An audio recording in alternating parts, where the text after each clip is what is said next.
You're watching News 8 at 4 on Wood TV with Amber Kriska, Rick Albin, and meteorologist Sarah Flynn.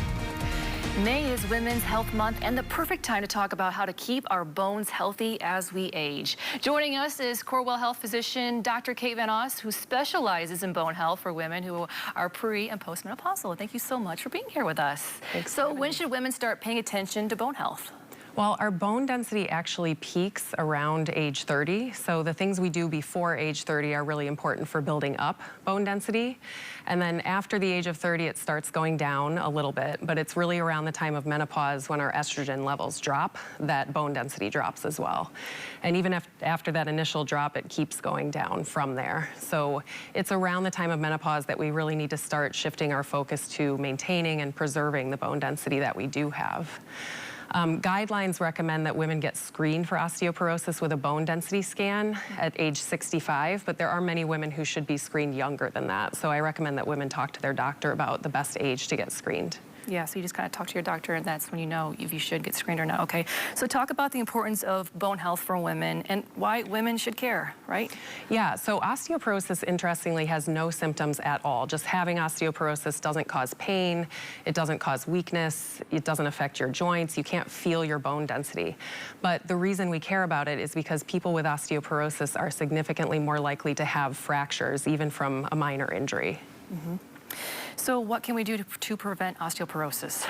So I talk to all of my patients about three big things for bone health: calcium, vitamin D, and physical activity. So for calcium, the goal for women after menopause is to make sure that they're getting 1,200 milligrams a day total. The best way to get your calcium is from food. So it can be things like kale or chia seeds or broccoli. And then of course, dairy products are calcium rich as well. Calcium supplements are another way to get calcium. Multivitamins often have calcium. For vitamin D, we get that from the sun, but we shouldn't necessarily be out in the sun without sunblock on. So for vitamin D, that's another one that we can get from a supplement. Many people in Michigan have low levels of vitamin D over the winter months especially, so I do recommend that people ask their doctor about getting their vitamin D level checked so that they know how much supplement they should be taking. What are some bad habits that can increase your risk for osteoporosis? So drinking dark colored sodas can increase the risk. Smoking can increase the risk for osteoporosis. Drinking a lot of alcohol can increase the risk as well. And then being sedentary. So physical activity is another big aspect of bone health. Things like walking are really important for maintaining bone density.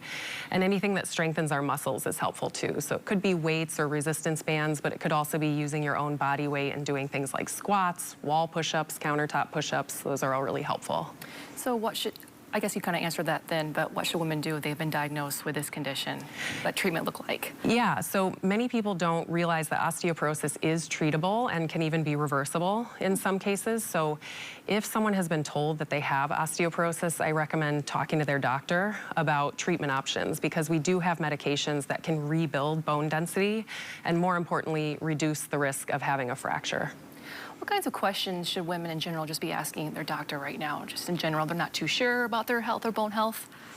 Yeah, so again, vitamin D levels are big. It's not a routine lab, so it is not checked on your annual physical labs that doctors have done.